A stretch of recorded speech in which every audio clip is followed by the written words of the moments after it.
Welcome back to Long Way Home, everyone. Today's topic of fun will be the new generation Honda Goldwing. And oh boy, what an amazing week it has been. I've spent a lot of time in the past week getting to know the Goldwing, its ins, its outs, its little quirks. So if this is something that interests you, stick around.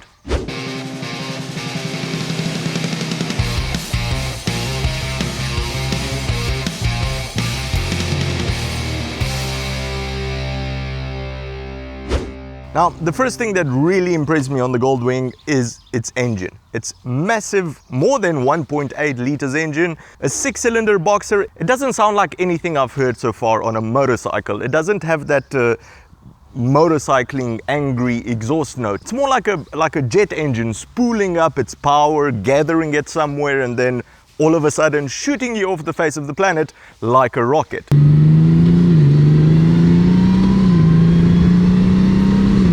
For its huge size, it only makes 125 horsepower, but that's not where the fun is. The fun is in the 170 Newton meters of torque that it produces, most of it at really low RPMs, where you're going to be spending most of your time. I mean, this thing cruises at 120 k's an hour at 2,500 RPM. It's a very laid-back, confident engine because it knows it has the power, and that's in tour mode, where again you're going to be spending most of your time. But if you want to have fun, sport mode is where it's all at. Now it's switched to sport mode. Look at that, it's already downshifted. Oh!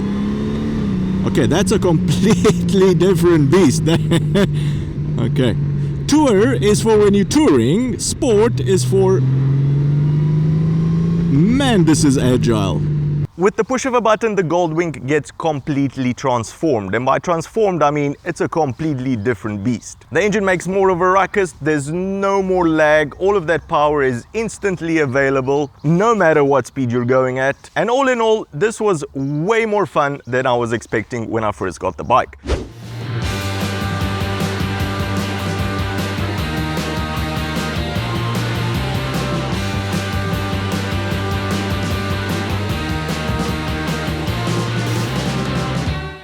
But that's only half of the equation. Great engine on a bike is useless if the rest of the bike is bad.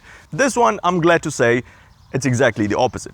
If you look at the Goldwing, at its sheer size, you would be forgiven thinking that this was a straight line only machine, a drag racer of sorts, but no, this thing is agile. The boxer engine helps it keep its center of gravity very low, and that makes it extremely flickable in the twisties. A lot more than, again, I was expecting when I first got it. And apart from the low center of gravity, the Japanese did quite a bit of magic when it comes to balancing this bike. Again, I think that would be the correct way of saying it. And by balancing, I mean how little effort it takes from you, the rider, to keep it straight. And I'm not talking about straight when you're riding, straight even when you're standing still or when you're going really, really low speeds, like 5 k's an hour. It is extremely well balanced. Okay, we're on tour now.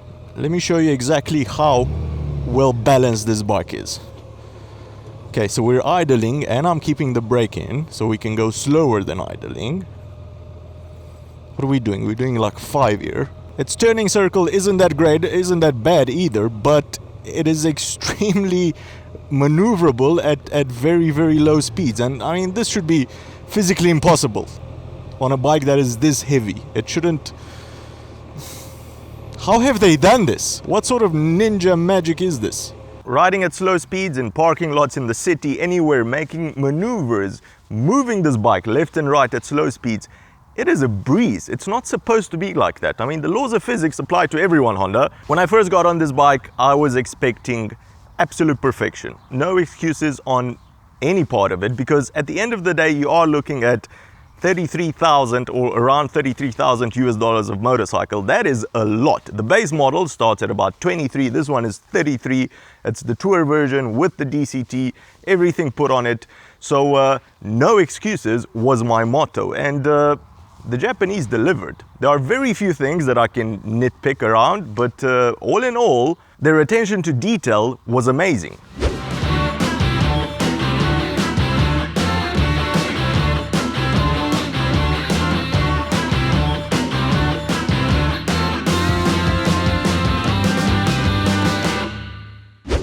I mean, look at the key even. This thing is beautiful to just take a look at. There is a Goldwing logo motif on, you pretty much stare at it the whole time you're riding.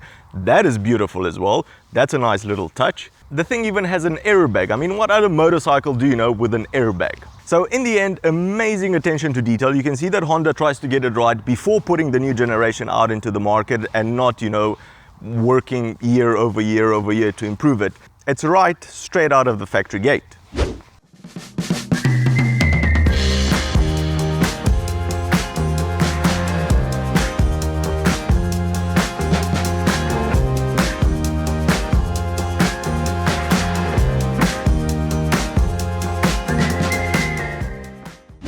The suspension is another integral part of why the Goldwing is the Goldwing and why it's such a great piece of machinery. Unlike fork suspension on most bikes, the Goldwing comes equipped with something very similar to a car suspension. It's got dual wishbones in the front, which pretty much disconnects the top of the bike to the road surface. And I know this doesn't sound good in motorcycling, but it really is like basically flying. It's like riding on, as I said in the first review, and I haven't changed my mind since then, Aladdin's carpet. This thing just floats over absolutely everything. The top of the bike is, I'm not feeling anything that's coming from the road, and you can see it here work actually quite a bit. And this is a smooth road surface, and it's still working quite a bit so that I'm not feeling anything.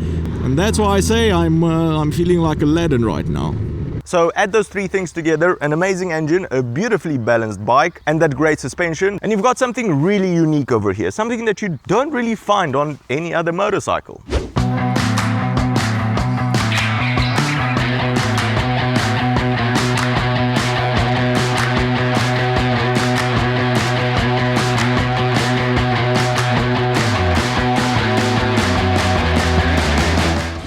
The brakes are absolutely huge. I was stupid and made a stupid mistake and had to emergency brake.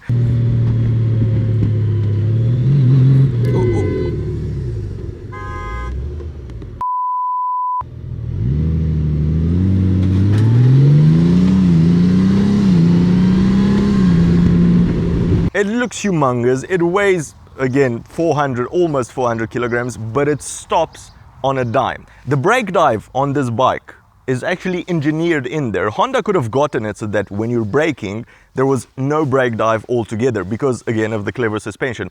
But they decided to engineer a little bit of brake dive because we as riders know to gauge the amount of braking force that we're exerting on the bike, on the lever actually, by how much it dives. That's, again, amazing engineering.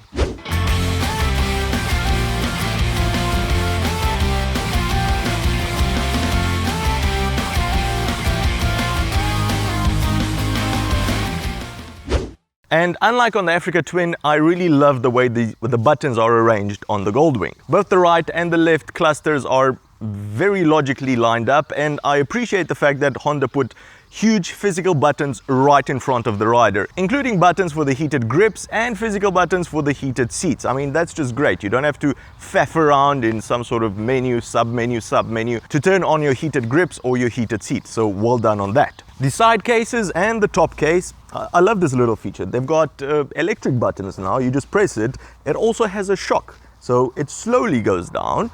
You close it, back up, and you just walk away. As long as the key is in your pocket and you're far away from the bike, all of those are closed. Amazing functionality for riding in the city, for stopping many times. You don't have to worry about, have I locked everything? Is somebody gonna open my cases and take my stuff? Just a lot of thinking came from Honda when designing all of these systems, and they are spot on.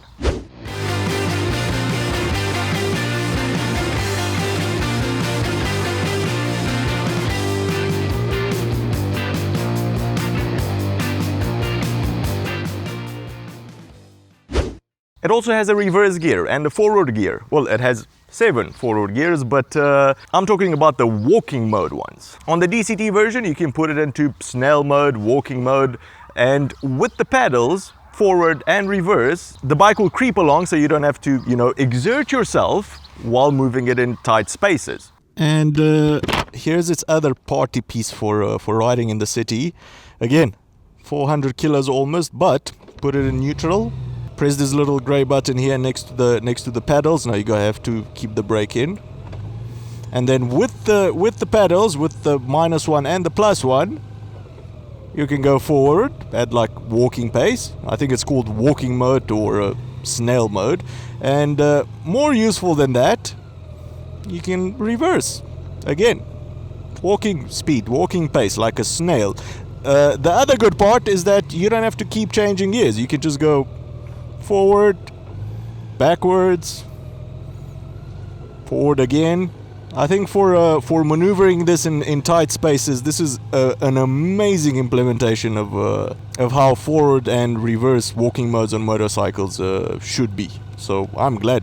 And I like the fact that they put a forward gear on there. I mean, a reverse gear, we all understand why that is necessary, but a forward gear helps as well, because if you have to maneuver it in tight spaces, you don't have to sit and change gears anymore. You can just go reverse, forward. It works brilliantly. Audio system, I have had a chance to play with it. It is a lot louder than I was expecting. I mean, even at about 150, I was able to enjoy some music over there. You can play it from your Bluetooth, you can play it from Apple CarPlay or Google Auto. You can listen to either normal radio or satellite radio, and it's got an auxiliary input as well, so music from anywhere. The DCT, the automatic gearbox on this is probably the definition of why it was invented. I cannot imagine riding a Goldwing with a manual transmission, and it's not because I'm terribly lazy to change gears, but the DCT allows me so much more time to take in the views, especially at slower speeds.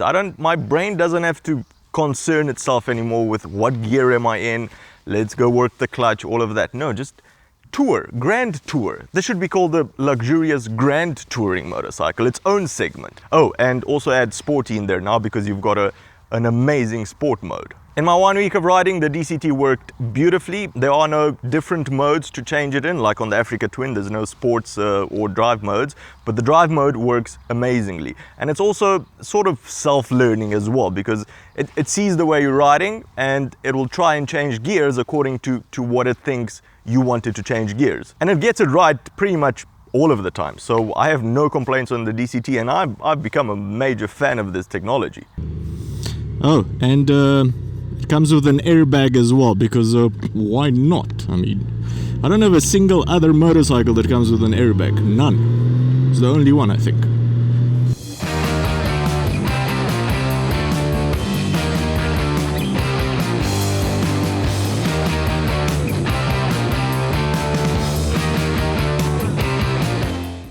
But if I was to complain a little bit, which of course I am, electronic damping suspension, there is electronic preload suspension, but there's no damping suspension.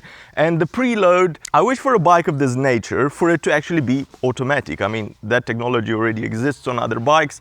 If I'm getting on it with luggage, if I'm getting on it with a passenger and luggage, I want it to automatically sense that weight and set it for me, because I might forget to do it. And if I forget to do it, we're gonna have a bad ride. Sweating like a pig. And two other complaints when it comes to the infotainment system as well. The bass on the speakers is non-existent. It's like my ability to do calculus, it's not there. I mean, there are bass controls and I put everything up, played with the equalizers, nothing. It's not fun. And as of now, a week later since I got it, I still have no idea how to play music through my headset. It'll play fine through the speakers, but I've navigated that menu over and over again, and I don't know how to route the music from the CarPlay app to my headset, which is embarrassing, but I'm tired of looking. So I think that little infotainment menu needs a bit of a refresh. It needs to be more human usable.